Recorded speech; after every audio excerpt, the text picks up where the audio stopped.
Le message entre la Russie et l'Ukraine n'est plus subtil, les cibles ne sont plus symboliques. L'Ukraine semble viser à plusieurs reprises directement le sommet même de l'État russe, le président Vladimir Poutine lui-même. Encore et encore et encore.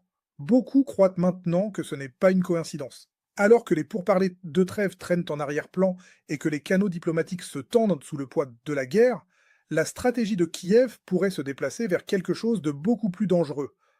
La provocation, un pari calculé, qui pourrait forcer Moscou à une réponse dramatique et ce faisant, unir l'Occident plus fermement derrière la cause de l'Ukraine. Ce soir, les projecteurs sont une fois de plus sur Moscou. Les systèmes de défense aérienne russes ont abattu 2 drones ukrainiens volant vers la capitale russe. Le maire de Moscou, Sergei Sobyanin, a confirmé les interceptions, affirmant que les forces de défense aérienne du ministère de la Défense ont réussi à repousser l'attaque. Un drone a été détruit alors qu'il approchait de la ville. Un autre a été abattu vers 23h30, heure de Moscou. La capitale a brièvement retenu son souffle. Des restrictions temporaires ont été imposées à l'aéroport de Domodedovo, interrompant les décollages et les atterrissages alors que les protocoles d'urgence entraient en action. Les responsables russes insistent sur le fait qu'il n'y a eu aucun dommage, aucune victime, mais le message était clair. Moscou était à nouveau la cible, et ce n'était pas un incident isolé.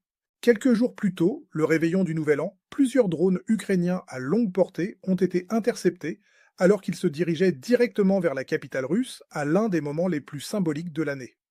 Le maire de Moscou, Sergei Sobyanin, a confirmé la première interception à 23h55, quelques minutes seulement avant que le président Vladimir Poutine ne commence son discours traditionnel du Nouvel An à la nation. Alors que les Russes se préparaient à accueillir la nouvelle année, les systèmes de défense aérienne étaient déjà actifs. Un autre drone a été abattu peu après minuit alors que l'horloge sonnait 2026. Entre 2 heures et 4 heures du matin, 7 autres drones ont été interceptés, prolongeant l'alerte nocturne à travers la ville. Les services d'urgence se sont précipités sur les sites de crash. Les vols ont été à nouveau suspendus à l'aéroport de Domodedovo. Les responsables n'ont signalé aucune victime, aucun dommage. Mais le timing ne pouvait pas être plus délibéré. Une attaque se déroulant alors que Poutine parlait à la nation, projetant force, unité et résolution pendant que des drones approchaient les cieux au-dessus de Moscou. Et la pression ne s'est pas arrêtée là. Les autorités russes affirment que les défenses aériennes ont abattu au moins 21 UAV hostiles lors d'une autre tentative de raid de drones sur la région de Moscou. Cet incident a laissé une marque. Un homme de 57 ans a subi des blessures par éclat d'obus au dos et au bras. Le 29 décembre, la Russie a allégué que des drones ukrainiens ont tenté de frapper une résidence utilisée par le président Vladimir Poutine lui-même près de Valdai dans le nord-ouest de la Russie. Un endroit longtemps associé au leader russe, une zone hautement sécurisée, un lieu dont on parle rarement en public. Si c'est vrai, cela représenterait une escalade dramatique qui pourrait remodeler la guerre du jour au lendemain. Une tentative de frappe sur la résidence du président russe franchirait une ligne que beaucoup croyaient que l'Ukraine n'approcherait jamais. Mais Moscou ne s'est pas arrêté aux accusations. Les autorités russes affirment avoir remis des preuves physiques aux États-Unis. Des preuves, affirment-ils, de l'implication directe de l'Ukraine dans l'attaque présumée de drones. Le 1er janvier 2026, la Russie a annoncé qu'un haut responsable militaire avait livré des fragments d'un drone ukrainien à un attaché militaire américain. Une vidéo publiée par le ministère russe de la Défense montre l'amiral Igor Kostyukov, chef de l'agence de renseignement militaire russe, remettant ce qu'il a décrit comme un composant clé récupéré de l'épave. Selon la Russie, l'appareil contenait des données de plans de vol déchiffrés. La cible, affirme-t-il, était indubitable. Une installation spécifique dans la résidence de Poutine à Novgorod. Les images montrent un drone détruit, une puce visible installée à l'intérieur et des fragments d'une boîte enveloppée dans un matériau de couleur dorée. Les responsables russes ont allégué que les drones ont été lancés depuis 4 régions ukrainiennes distinctes, dans le cadre d'une opération coordonnée et profondément planifiée.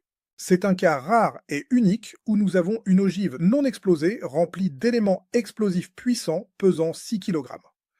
L'attaque de l'ennemi, comme le montre la carte, a été effectuée dans plusieurs directions vers la résidence présidentielle russe sur le territoire des régions de Bryansk, Smolensk et Novgorod en utilisant 91 véhicules aériens sans pilote.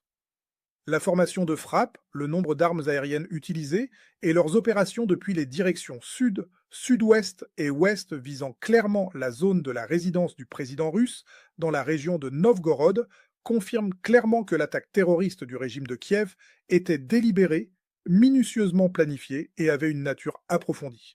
L'affirmation était explosive et pourtant Kiev est resté silencieux. Alors que se passe-t-il vraiment ici? De nombreux analystes croient que l'Ukraine pourrait tenter quelque chose de beaucoup plus risqué que des gains sur le champ de bataille. En poussant à plusieurs reprises d'Astita Pelopor des attaques vers Moscou et prétendument vers Poutine lui-même, Kiev pourrait essayer de provoquer une réaction excessive dramatique. Une réponse si sévère, si déstabilisante qu'elle forcerait les puissances occidentales à se serrer les coudes plus étroitement derrière la cause de l'Ukraine. Un mouvement qui pourrait transformer l'hésitation en engagement. Parce que l'histoire montre que les guerres pivotent souvent, non pas sur le territoire, mais sur des moments. Des moments qui redéfinissent le récit, des moments qui rendent la neutralité impossible. Pour Moscou, le danger est évident. Une erreur de calcul pourrait élargir le conflit. L'escalade pourrait échapper à tout contrôle. Et toute tentative confirmée sur la vie de Poutine serait traitée non pas comme un acte de guerre, mais comme un défi direct à l'État russe lui-même. La Russie insiste sur le fait que ses propres frappes restent limitées, affirmant que ses forces ne ciblent que les installations militaires ukrainiennes et les sites de l'industrie de défense en utilisant des armes guidées de précision. L'Ukraine conteste ce récit. La vérité, comme toujours, est enfouie sous des affirmations concurrentes, des contre-affirmations et de la propagande. Mais une chose est indéniable, la guerre n'est plus confinée aux lignes de front.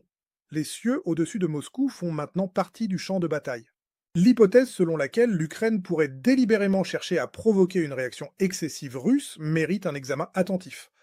Cette stratégie ne serait pas sans précédent dans l'histoire militaire. Des nations plus faibles face à des adversaires plus forts ont parfois cherché à provoquer des réponses disproportionnées qui changeraient le calcul politique de leurs alliés.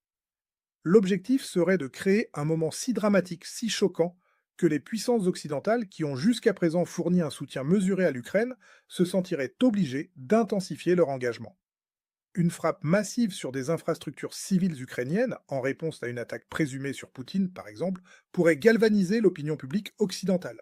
Elle pourrait transformer ce qui reste une guerre lointaine pour beaucoup d'Européens et d'Américains en quelque chose de plus personnel, de plus urgent. Elle pourrait faire basculer les calculs politiques à Washington, Berlin, Paris et Londres. Des gouvernements qui ont jusqu'à présent limité leur soutien par crainte d'escalade pourraient conclure que l'escalade a déjà eu lieu. Cette stratégie comporte des risques énormes. Si Moscou répond avec retenue, la provocation échoue. Si Moscou répond de manière disproportionnée mais que l'Occident ne réagit pas comme prévu, l'Ukraine pourrait se retrouver plus isolée et plus vulnérable. Et si la provocation déclenche une escalade qui échappe à tout contrôle, les conséquences pourraient être catastrophiques. Mais du point de vue de Kiev, les risques de ne rien faire pourraient sembler tout aussi élevés. La guerre s'est enlisée dans une impasse sanglante. Les gains territoriaux sont mesurés en kilomètres plutôt qu'en percées. Le soutien occidental, bien que substantiel, n'a pas été suffisant pour permettre une victoire décisive.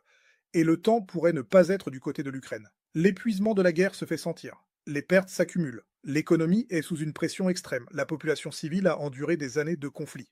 Dans ce contexte, une stratégie visant à forcer un moment décisif, même si elle est risquée, pourrait sembler être la meilleure option disponible. Les attaques répétées sur Moscou et l'attaque présumée sur la résidence de Poutine s'inscrivent dans ce schéma. Elles ne visent pas à obtenir un avantage militaire direct. Moscou est trop bien défendu pour que des drones puissent causer des dommages significatifs. Mais elles visent à créer un effet psychologique et politique. Pour la Russie, chaque attaque de drone sur Moscou représente un défi à la fois militaire et symbolique. Militairement, cela démontre que l'Ukraine conserve la capacité de frapper profondément dans le territoire russe malgré 3 ans de guerre. Symboliquement, cela sape le récit du Kremlin selon lequel la situation est sous contrôle. L'attaque présumée sur la résidence de Poutine élève ce défi à un niveau complètement différent. Si les allégations russes sont exactes, si l'Ukraine a effectivement tenté de frapper une résidence présidentielle avec 91 drones dans une opération coordonnée, cela représenterait non seulement une escalade, mais une tentative de décapitation du leadership russe. La présentation par la Russie de preuves physiques aux États-Unis est également significative. En remettant des fragments de drones à un attaché militaire américain, Moscou envoie plusieurs messages. Premièrement, que l'Ukraine a franchi une ligne inacceptable. Deuxièmement, que les États-Unis, en tant que principal soutien de l'Ukraine, portent une responsabilité pour les actions ukrainiennes. Troisièmement, que la Russie dispose de preuves documentées qui pourraient être utilisées pour façonner le récit international. Quatrièmement, que Moscou cherche à mettre Washington en position de devoir soit condamner les actions de l'Ukraine, soit être vu comme complice d'une tentative d'assassinat contre un chef d'État. Le silence de Kiev face à ces allégations est révélateur. L'Ukraine ne confirme ne nie généralement les opérations spécifiques de drones. Cette politique de ni confirmation ni démenti est stratégique. Elle permet à l'Ukraine de maintenir une ambiguïté qui complique la réponse russe tout en évitant d'assumer publiquement la responsabilité d'actions qui pourraient être politiquement problématiques. Mais ce silence dans ce cas particulier pourrait aussi être tactique. Si l'objectif est effectivement de provoquer une réaction russe, reconnaître publiquement une tentative d'assassinat serait contre-productif. Cela donnerait à Moscou une justification claire pour des représailles. Le silence, en revanche, force la Russie à répondre à des allégations non confirmées, ce qui complique sa position. La question centrale est de savoir comment la Russie répondra. Jusqu'à présent, Moscou a fait preuve d'une retenue relative malgré la rhétorique agressive. Les frappes russes sur l'Ukraine ont été intensifiées, particulièrement contre les infrastructures énergétiques, mais n'ont pas atteint le niveau d'escalade massive que certains craignaient. Cette retenue reflète probablement plusieurs calculs. Premièrement, que l'escalade comporte des risques pour la Russie également. Deuxièmement, que Poutine préfère projeter une image de contrôle et de force calculée, plutôt que de réaction émotionnelle. Troisièmement, que Moscou est conscient que l'Ukraine pourrait chercher à provoquer exactement le type de réaction qui unirait l'Occident. Mais il y a des limites à la retenue.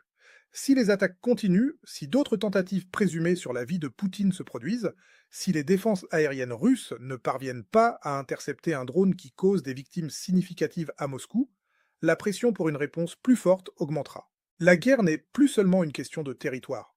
Elle est devenue une lutte pour le récit, la légitimité et la survie. Chaque attaque de drone sur Moscou, chaque interception, chaque allégation d'attentat contre Poutine augmente les enjeux. Et si l'objectif est la provocation, alors le monde pourrait bientôt découvrir jusqu'où les deux côtés sont prêts à aller. Alors selon vous, ces attaques répétées contre Moscou et les allégations visant directement Poutine constituent-elles une provocation calculée ou le signe que la guerre a franchi un point de non-retour? Dites-le nous en commentaire. Stratégie désespérée de Kiev, escalade incontrôlable ou simple guerre du récit entre deux puissances déterminées? Si ce décryptage vous a semblé utile, pensez à liker la vidéo, à vous abonner à la chaîne et à activer la cloche pour ne rien manquer des prochaines analyses.